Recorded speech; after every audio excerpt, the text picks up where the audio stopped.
America, you are beautiful, and welcome into the Business Pulse. I'm Chuck Barham. We're brought to you by the Freedom Chamber online at freedomchamber.net. On our way to 250 new members inside the Freedom Chamber. Gentlemen, I'm happy to report since last week, we're almost halfway there, and we still have about 10 more days to go. So the push to 250 for 250 is on it, freedomchamber.net. It's Dean Owen, it's Rod Martin. And let's dive right in. I want to talk about the Martin report that I received in my inbox this morning, and I highly recommend everybody watching this subscribe to the Martin report. Talks about Schedule F, the Pendleton Act of 1833, and what that means to the executive branch, letting the executive branch handle hiring and firing. Rod, I think this is incredible policy that was clawed back by the Biden administration after Trump's first term, but now it's brought back to the shelf. It's signed off on an executive order. I want to get your thoughts on it because I think it's incredibly important for business in America.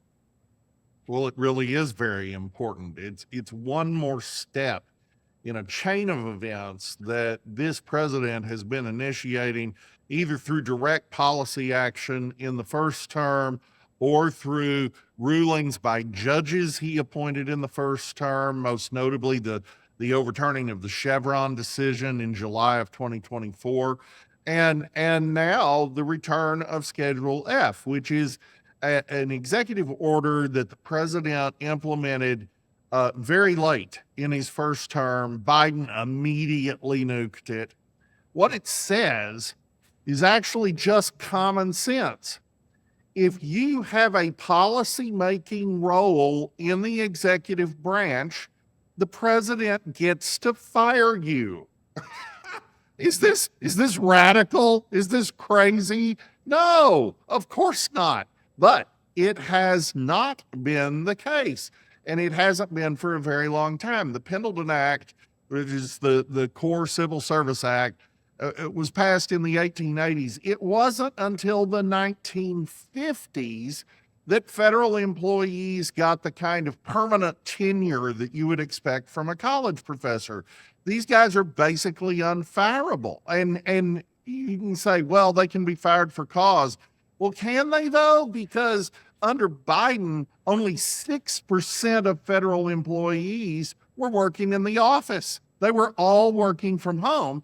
And when Elon and the president tried to do something about that, they all balked and sued. Well, they're suing over Schedule F also. That litigation is ongoing. It is very hard for me to see that the Supreme Court would uphold a lower court ruling against this. But I'm also betting heavily that the Supreme Court is going to overturn Humphrey's executor, which directly addresses the president's ability to fire members of boards such as the Federal Trade Commission. These are all directions back from FDR's long-standing coup, his one-party rule apparatus he created by giving us the deep state, the administrative state we have today that merges legislative, executive, and judicial power in siloed subject matter dictatorships we call agencies. And all of that is unconstitutional. All of it. The Supreme Court's chipping away at it pretty heavily. The president is too.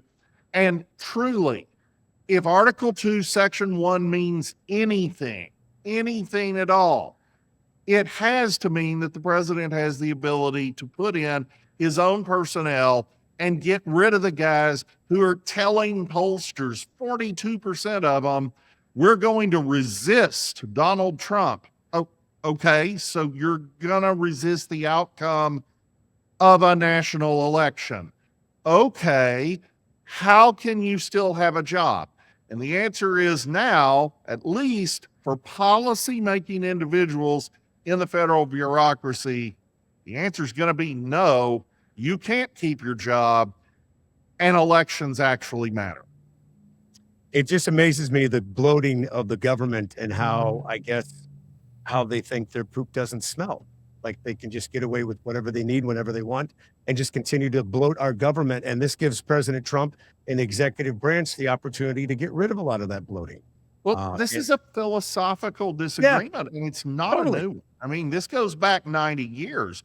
Correct. The position of the left has long been this idea of technocracy, that you would have an expert elite that actually managed the elected officials and the absolutely moronic citizens like you and me.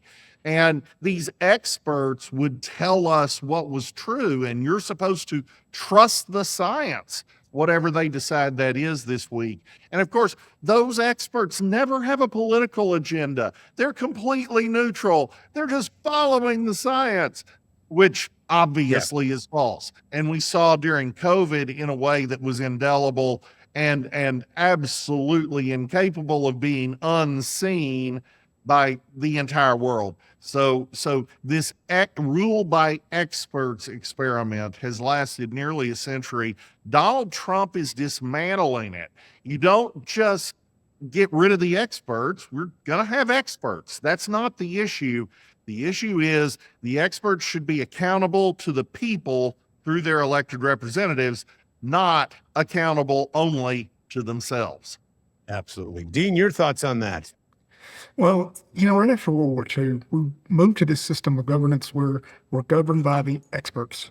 And the experts had probably saved humanity because they developed nuclear weapons and all the extreme innovation that went into the military apparatus and machine, and how quickly we geared up. But now, 80 years later, we found out today's experts don't have the sense God give a goose, or if they don't have the integrity God give a mule. So here's it's time to change. And we've talked about this as the fourth turning. This happens every 80 years. And it's, this is what we expected. Go back to George Friedman's book. He called it in 2014, said this is what this era is going to look like. And the good news is when we get through this era, you go back to glory.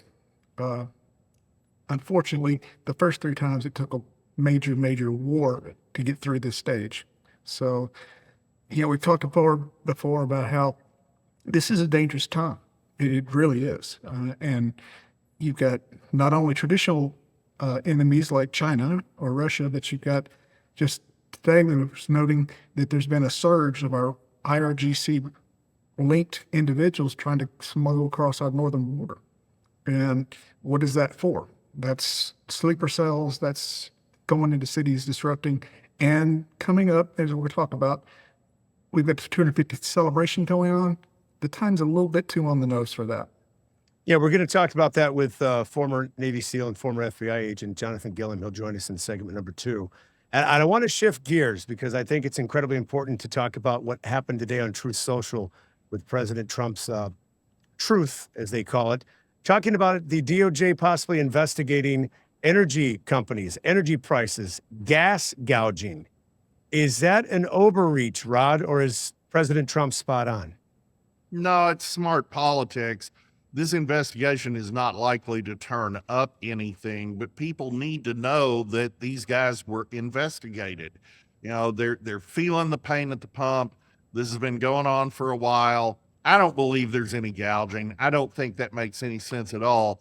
But part of accountable government is actually having accountability. And so the government actually needs to look into this, make sure that everything was actually done according to oil, because it is illegal to conspire in restraint of trade.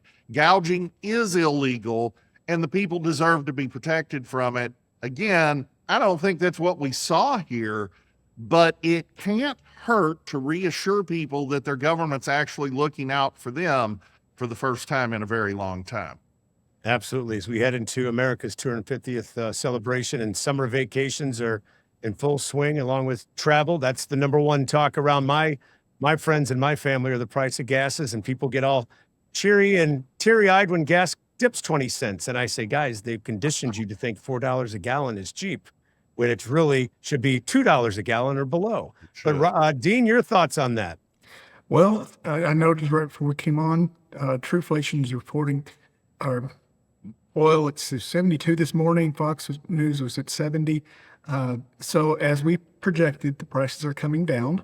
The cost of a barrel of oil is decreasing. We're just not there yet, but probably by the 4th of July, we probably will be. And that sets up a really nice midterms. We're actually likely to see gasoline below what we saw it in January, February this year, whenever the risk premium comes off of the Strait of Hormuz. And there's alternative routes being developed, pipelines, rail, to move oil around. And when it gets to market at a much more efficient pace, then we're going to be in some really good spot. So I think we said it was coming. It's not here yet, but I think we said end of this quarter, first part of next. It's when we expect it. So it's happening. Well, and I Absolutely. would just add briefly to that we have said all along that we were in the beginning of a supply side economic boom. And that's exactly what the numbers are bearing out. It's a little bit masked by, the war and the fallout from that. But underneath the hood, where people aren't necessarily paying so much attention, we've had back-to-back months where employment, jobs numbers were 3 times higher than expectations and then 2 times higher than the new expectation. That's extraordinary. CapEx is through the roof.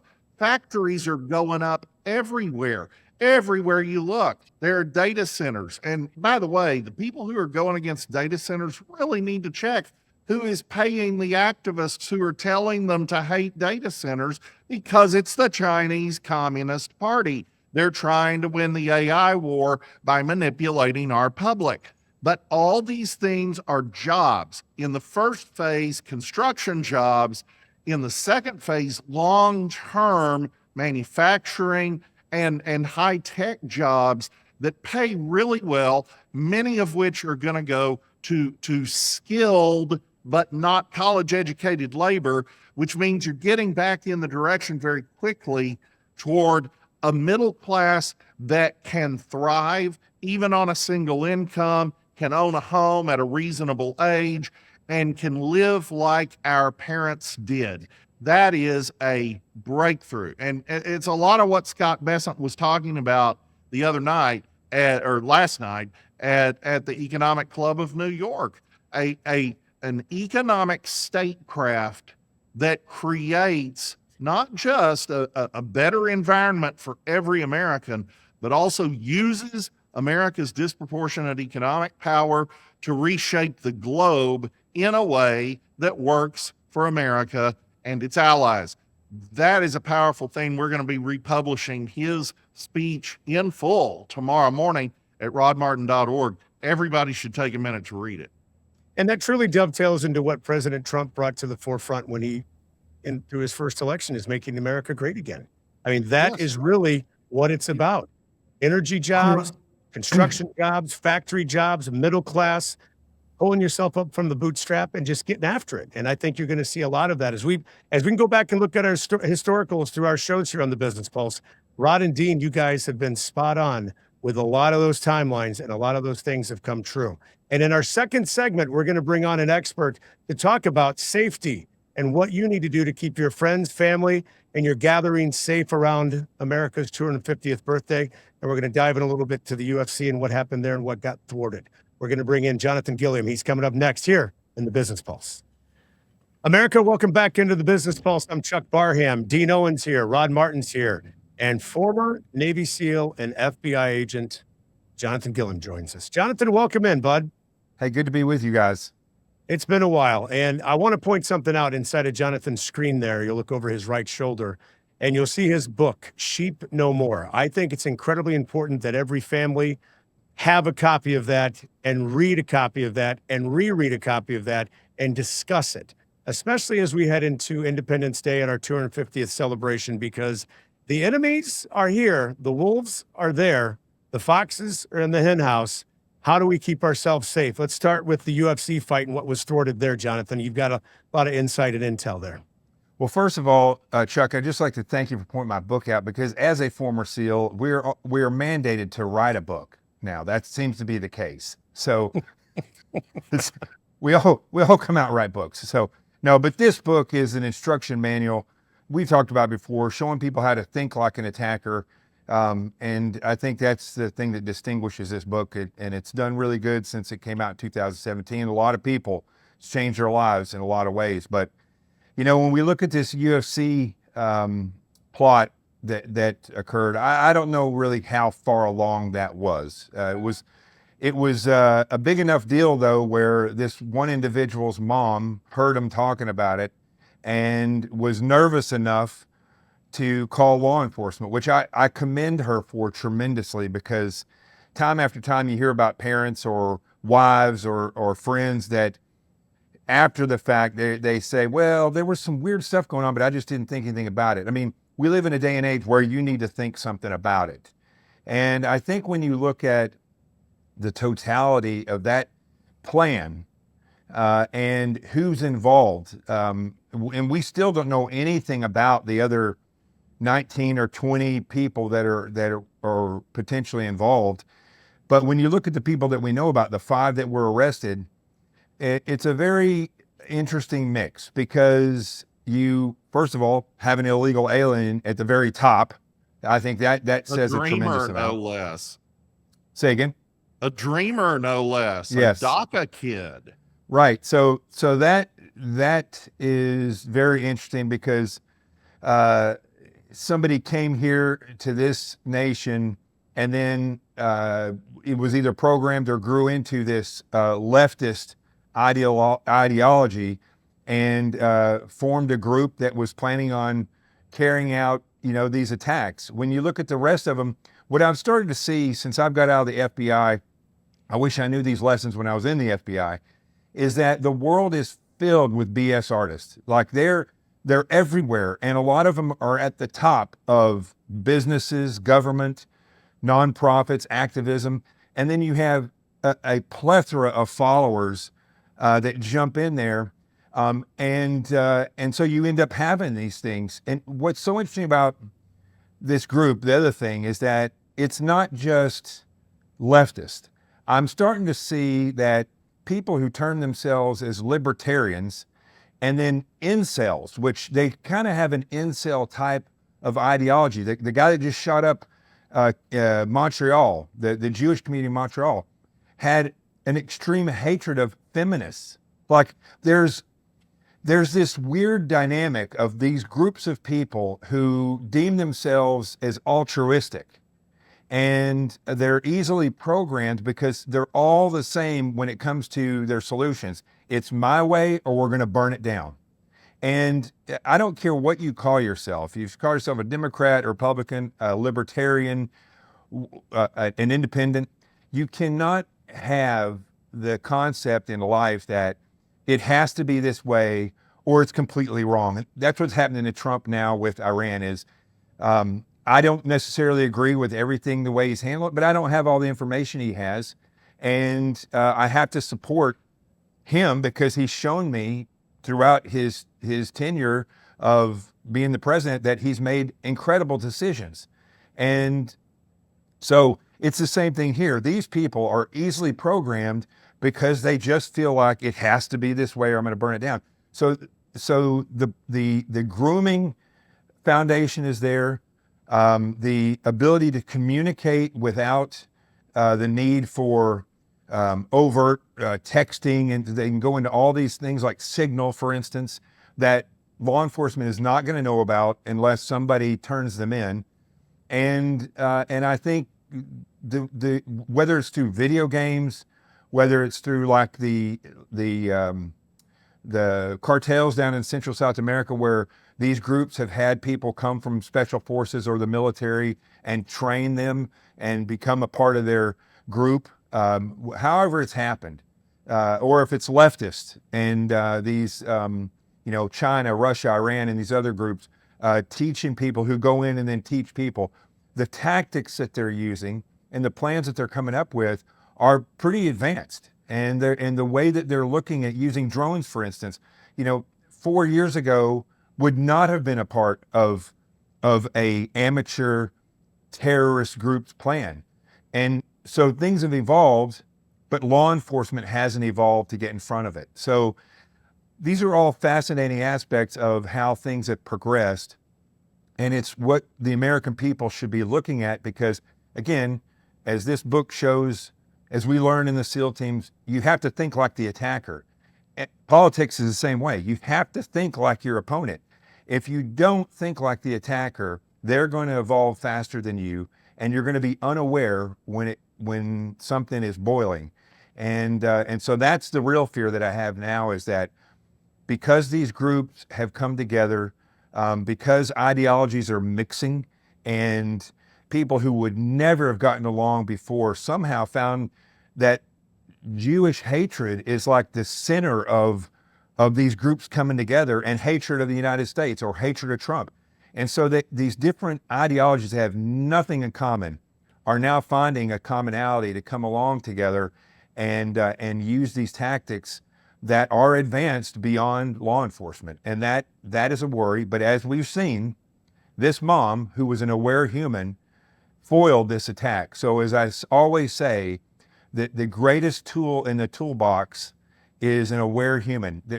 You can put up any technology, but a human that's aware will be the first to spot any type of attack if it comes into their purview. And you just answered the question I was going to ask you, because I know Dean and Rod have got a couple questions for you. But my question would be, as we head into the 250th celebration, and they're going to start this weekend, they're going to be all next week into the following weekend, what's the one thing people can do? And I think you just answered it right there. Be self-aware. You see something weird, say something, right? Am I right, Jonathan? Yeah. And I'm always talking about this. We were walking last night, and we walked through a field over here by where we live, and there's a dirt road that goes through there. And there was a truck sitting there. I think they were working the field, but it was late at night. And, we were talking. I said, if this guy was to come behind us, turn his vehicle on and start running towards us, driving towards us at a fast speed, we got to know which way to go. Like if you go to the right, it's an open field. You go to the left, it's a cement waterway, so they can get water into the fields there. And so run to the left, jump over that waterway, which is about 2 feet wide, and that guy won't be able to chase us any further. But most people see a vehicle coming, they'll just run the same direction they're going without thinking, just veer to the left or the right. So these are types of things that we can think about. How many of these vehicle attacks have we seen that's been successful around the world? Because people didn't think I should run left or right, not in line with the vehicle. And this is the way that you should be thinking when you go to any of these venues, is you should be thinking like the attacker. Who, why, when, where, and how can an attack occur? What's the avenue of approach, and what are the vulnerabilities they will exploit? What's the critical times when it could happen, and the critical areas? I think it was Nashville had several years ago, like 2018, a guy with no clothes on, naked, at 3 a.m, walked into a Waffle House and started shooting up the place. And one brave guy jumped on him and tackled him. What's crazy is the guy was schizophrenic, but he chose a place that at 3 a.m. was a soft target. He knew where the people would be at the time they would be there, and he entered through the one avenue approach that he could, doing one of maybe 3 types of attacks that were possible, and it was effective. So we can think like that. If I was at that Waffle House at 3 a.m, I would be thinking, if somebody's going to do something here, because it's one of the only places at 3 a.m. that's packed after the clubs get closed, then I know that door is where they're probably going to come through. It could be a gun attack or a knife attack, and this is how I'm going to react. So that's the way people have to think at all of these events, and they have to consider the fact that it is very real. Arrive late, leave early, don't follow the crowd if you can, and understand what types of attacks could happen, and have a plan to act, not react. And I think when you look at that, a vast majority of people that are like that will be able to escape a lot of things if it happens. Thank you for that. Dean, any questions for Jonathan as we wrap up this segment? We've got about a minute and a half left to go. I noticed this morning's news, there was a significant number of IRGC related or folks with contacts coming across our northern border.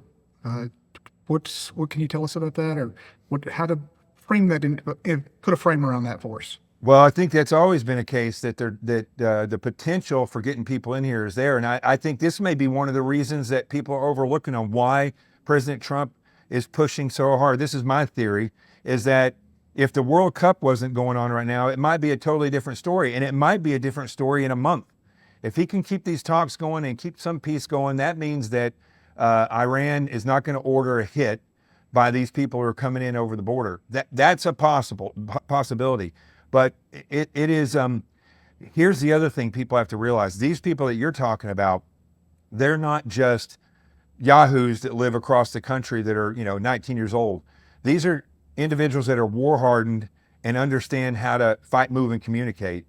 And like we saw in Pakistan or in Israel where they came in ultralights, you should expect everything from people who are trained in war. These people think outside the box. So it's very alarming that those people are coming over the border.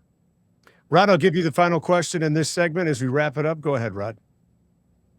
Well, I first of all want to thank you for your service. You just done tremendous things for our country.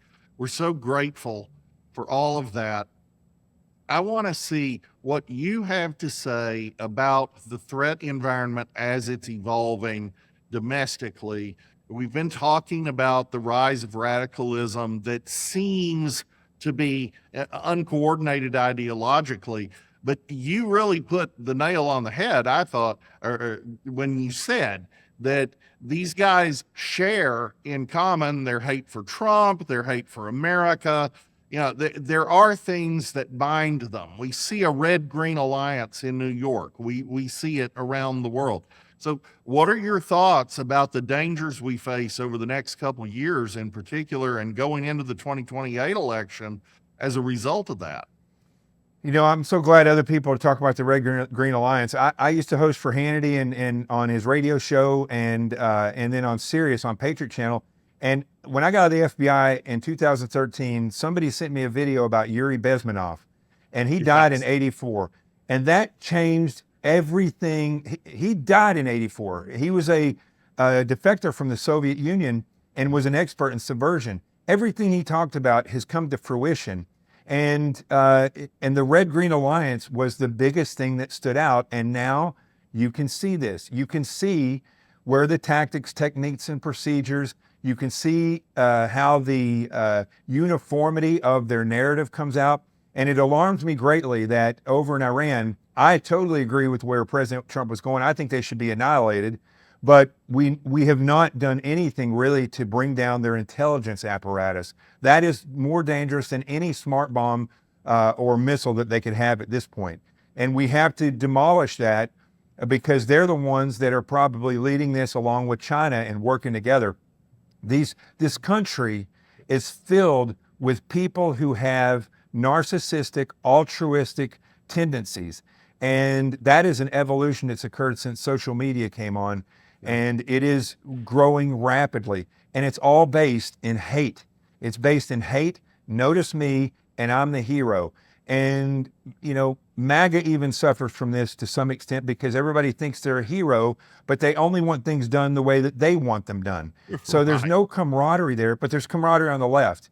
So this is a real threat. I believe this is the biggest national security threat that we have.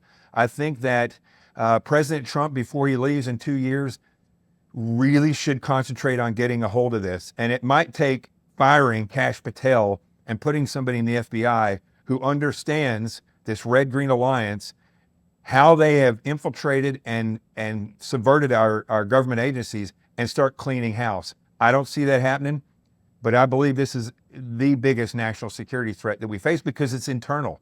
It is using our own people to carry out these operations. Jonathan, I'm proud to call you a friend, and as I echo what Rod said, I thank you for your service to our great nation, and highly recommend with 2 thumbs up. Sheep No More is the name of the book. Jonathan, where can people get in touch with you if they wanted to reach out to you? They can go to my website and find all the social media links. It's jonathantgilliam.com. They can just look for me on social media. The beard, there's several other Jonathan Gilliams. I never thought that there would be people with my name online, but they'll find me. And I try to answer people when they reach out to me because I like the other 2 guests here, Dean and Rod. I'm from the South, so anytime we get to talk to people, we pretty much jump on board with that. That's the way we are. So I try to help people out whenever I can. So I appreciate you having me on here. And with this incredible panel. This is what needs to happen, the dialogue, but we need to get ready to take action in some way, shape, or form. Yep. Find him online, Facebook. I know you're on Instagram. Look for the good-looking guy with the beard and the badass motorcycle. You've still got it. That's John. right. You still got Oh, yeah. All right. Excellent. Dean, where can people find you, bud?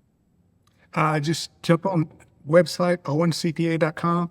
That's OWENCPA.com. There's a landing page there. Connect with my team. The friendship and conversation are always free. Let's see if we can help you disinherit the government and not your kids. Amen. And the Martin Report, Rod Martin, where can people find you? Come to rodmartin.org. That's rodmartin.org, where we do daily geopolitical analysis. Fox Business calls absolutely phenomenal.